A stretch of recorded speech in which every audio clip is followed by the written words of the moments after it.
Hoje vamos falar de dois outros ícones negros brasileiros do século XIX: André Rebouças e Teodoro Sampaio. André Rebouças nasceu em 1838 na cidade de Cachoeira, na Bahia, no Recôncavo Baiano, e faleceu na Bahia em 1898. Aliás, faleceu no Rio de Janeiro em 1898. André Pinheiro Rebouças nasceu em Cachoeira, província da Bahia, em 13 de janeiro de 1838. Era filho mais velho do advogado Antônio Pereira Rebouças. Negro e autodidata, o pai de André representou a Bahia na Câmara dos Deputados em várias legislaturas e atuou como deputado e conselheiro do Império. Sua mãe, Carolina Pinto Rebouças, era filha de do comerciante André Pinto Silveira. André tinha sete irmãos, sendo mais próximo de Antônio, companheiro na maioria dos seus projetos profissionais.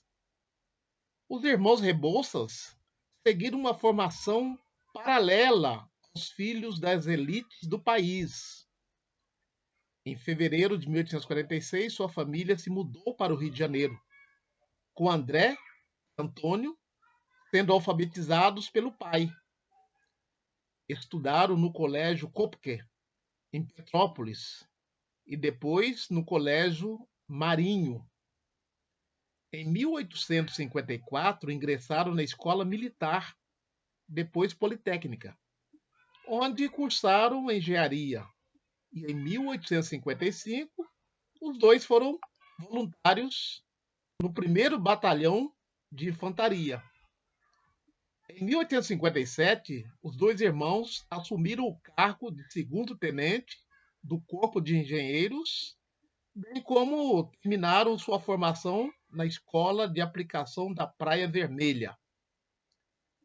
Em 1859, André se formou em Ciências Físicas e Matemáticas como engenheiro militar no ano seguinte, sendo sempre o primeiro aluno da turma.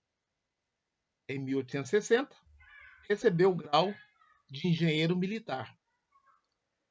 Em 1861, os irmãos ganharam bolsas de estudo, mas foram custeadas pelo pai na viagem para a Europa, onde fizeram curso de especialização em engenharia civil.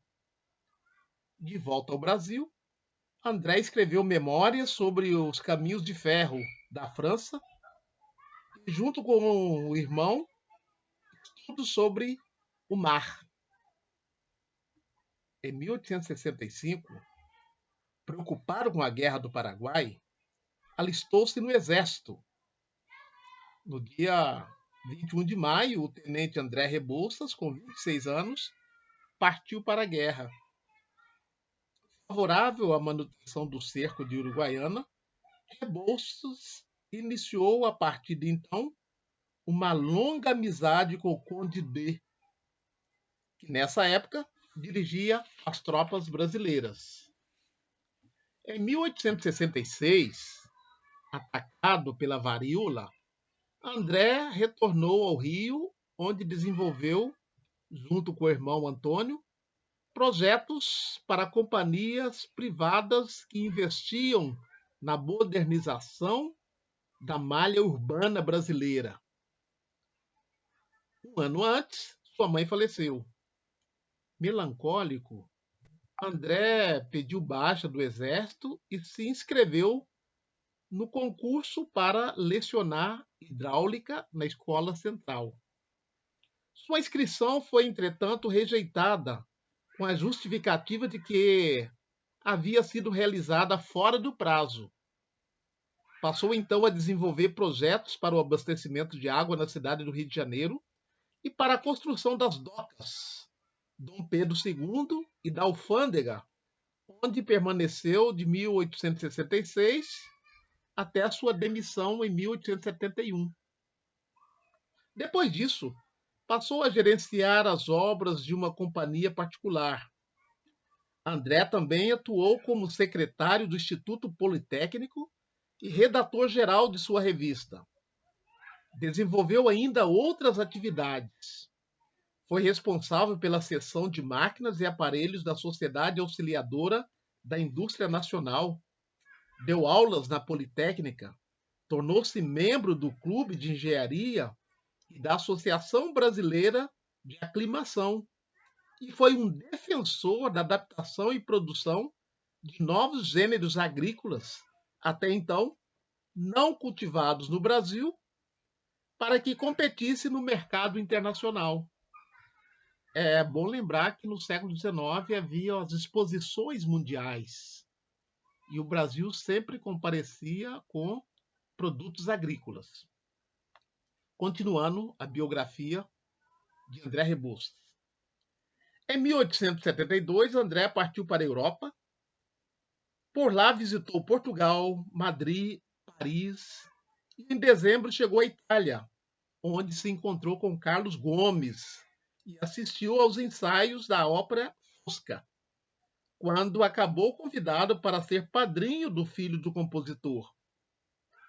Em 1873, viajou para Londres e Nova York, a fim de participar da comitiva imperial. No entanto, teve dificuldades em reservar um hotel e também foi impedido de assistir ao espetáculo na Grande Ópera House. Acabou por concluir que o problema seria a cor de sua pele e, em seu diário, afirmou que teria sido a primeira vez que sentiu a dor do preconceito. Em 1880, o pai faleceu e André retornou ao Brasil, assumindo o cargo de professor da Escola Central. Foi ainda responsável por diversas obras no país, como a estrada de ferro que liga Curitiba a Paranaguá. Diga-se de passagem, quem não a conhece, precisa conhecer, porque é uma bela viagem, uma bela paisagem, uma estrada construída no século XIX, uma ousadia para a época. Continuando.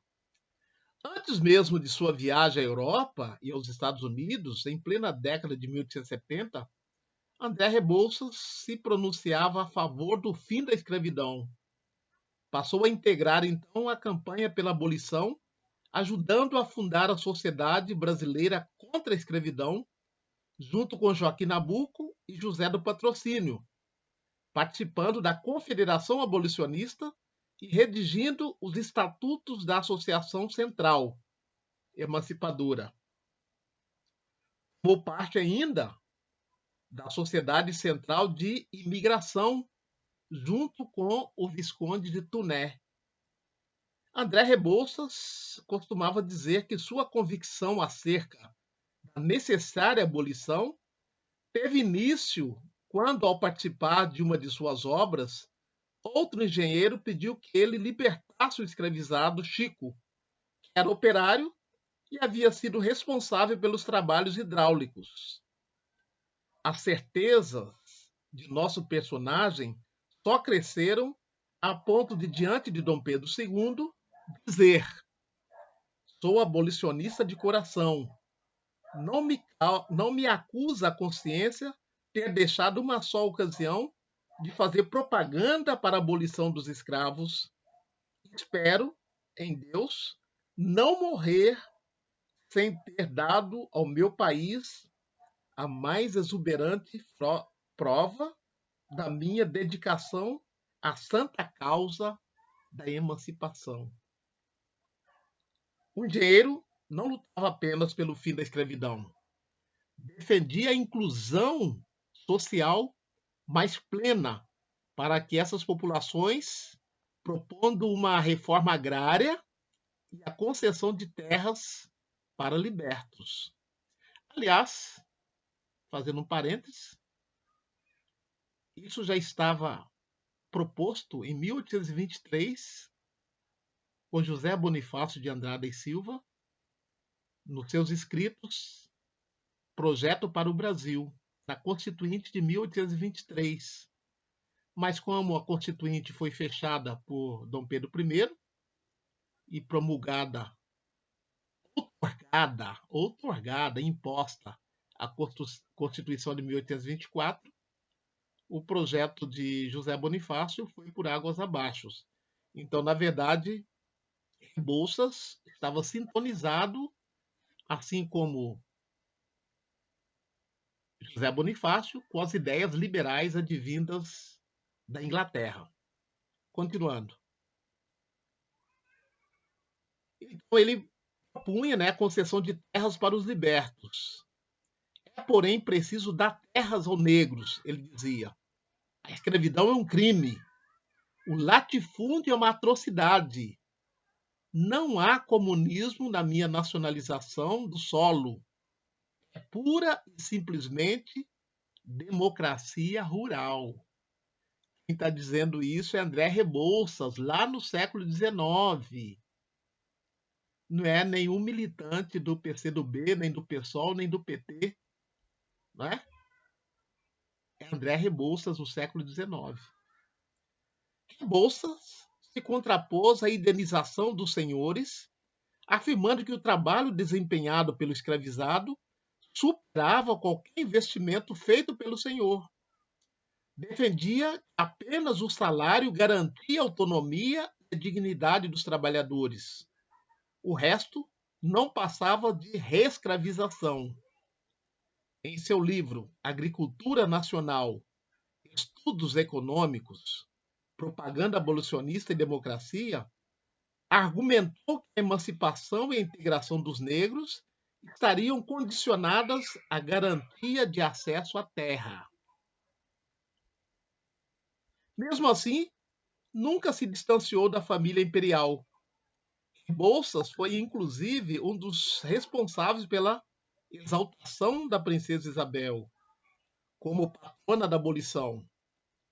Com a proclamação da República, em 1889, André se declarava monarquista. Embarcou para a Europa com a família imperial. Por 2 anos permaneceu exilado em Lisboa, atuando como jornalista. Transferiu-se, então, para Cannes, na França, até a morte de Dom Pedro II, em 1892. Com problemas financeiros, aceitou um emprego em Luanda, Angola, onde permaneceu por 15 meses. Fixando em Funchal, na Ilha da Madeira, a partir de meados de 1893.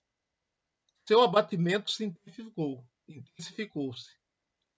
São vários os estudos, como os de Antônio Santos Peçanha, Antônio Carlos Higino da Silva, Maria Alice Rezende de Carvalho, entre outros, têm mergulhado nas complexas experiências intelectuais, políticas e subjetivas de André Rebouças.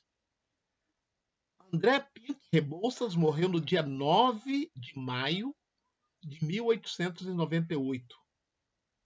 Seu corpo foi encontrado bem próximo ao hotel onde morava. Até hoje não se sabe ao certo a razão de seu falecimento. Ao que tudo indica, deprimido, desequilibrou-se ou se atirou a um penhasco. Não há certeza ou dados a comprovar.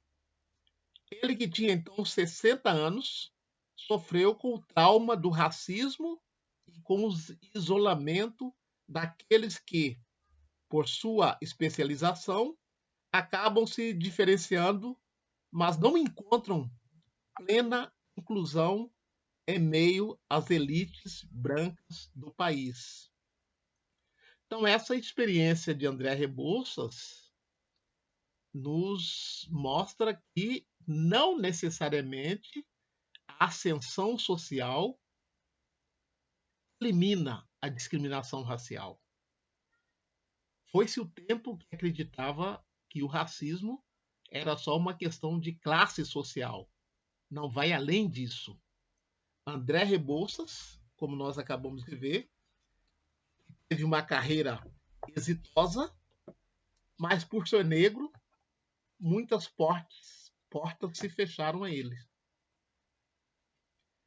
E eu não me lembro de, na minha vida acadêmica, nem no ensino fundamental, nem no ensino médio, nem no ensino superior, ter ouvido falar dessa brilhante carreira dos irmãos Rebouças.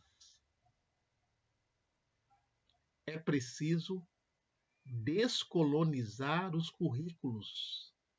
É preciso trazer novos personagens para as nossas abordagens em sala de aula, seja no ensino fundamental, no ensino médio, no ensino superior. A diversidade precisa aparecer nos nossos currículos. Teodoro Sampaio nasceu no Rio de Janeiro no ano de 1855.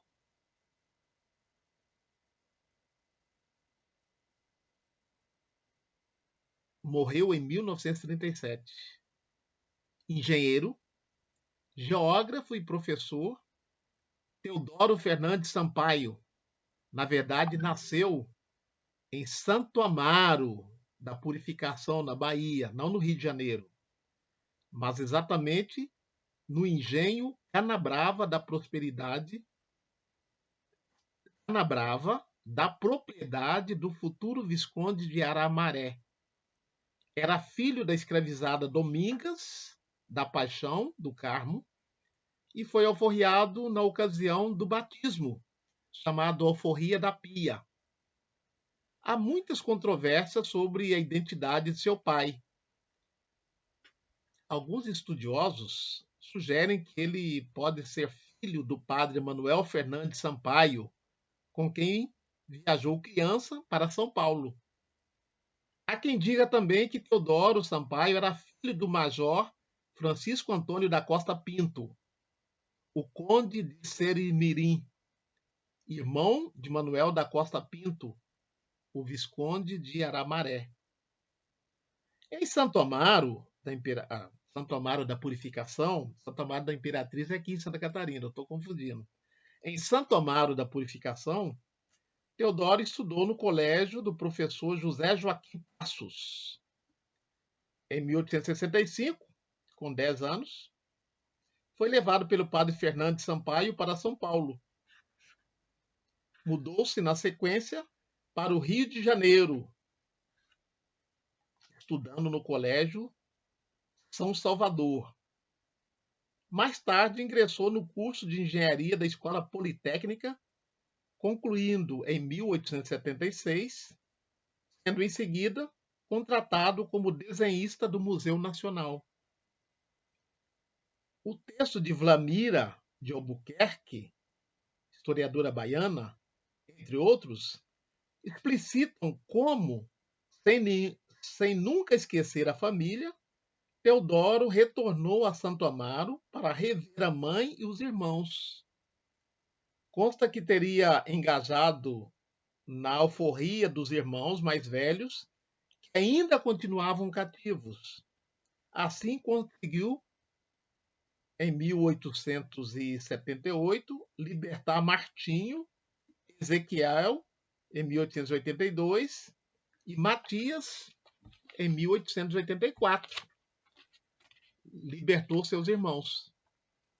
De volta ao Rio de Janeiro, Teodoro prosperou profissionalmente, ganhando cada vez mais prestígio e reconhecimento. Em 1879, integrou a Comissão Hidráulica, nomeada por Pedro II. Participou ainda de várias expedições científicas nos sertões da Bahia.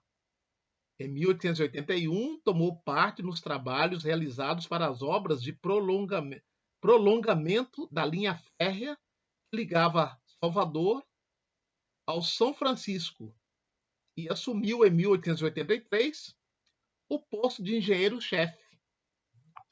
Em 1890, novamente em São Paulo, integrava a Comissão Geográfica e Geológica, quando foram realizadas as primeiras medições geodésicas no estado. Também fez parte da fundação da Escola Politécnica em 1893, associando-se à comissão proposta pelo governo de São Paulo. Até 1903, ocupou o posto de diretor e engenheiro-chefe do Departamento de Águas e Esgotos do Estado de São Paulo. Teodoro Sampaio foi também membro fundador de várias instituições, como o Instituto Histórico e Geográfico de São Paulo e o Instituto Histórico e Geográfico da Bahia. Em 1919, foi aceito como sócio do Instituto Histórico e Geográfico Brasileiro. Entre as suas obras, nas quais foram propostos estudos e projetos técnicos importantes, destacam-se Rio São Francisco e a Chapada Diamantina, de 1906, o Tupi na Geografia Nacional, de 1901, Atlas dos Estados Unidos do Brasil, de 1908, Dicionário Histórico, Geográfico e Etnográfico do Brasil, de 1922, História da Fundação da Cidade de Salvador, publicada póstumamente. Em 1882, casou-se com Capitolina Moreira Maia, que aparece descrita pelos biógrafos e contemporâneos como uma mulher de cor. Ele faleceu em 1937, no Rio de Janeiro. Existem dois municípios brasileiros, um em São Paulo e outro na Bahia, com o nome de Teodoro Sampaio, além de inúmeros logradouros, escolas e túneis em cidades como Salvador, São Paulo, Rio de Janeiro, Santos, Curitiba, Feira de Santana, Londrina, todos empreendimentos projetados por ele. Então, essa biografia do Teodoro Sampaio, extraída da Enciclopédia Negra, organizada por Flávio dos Santos Gomes, Jaime Laureano e Líria Moritz Schwartz. Esses autores consultaram várias obras para trazer-nos essa biografia, entre eles a já citada Vlamira de Albuquerque, entre outros.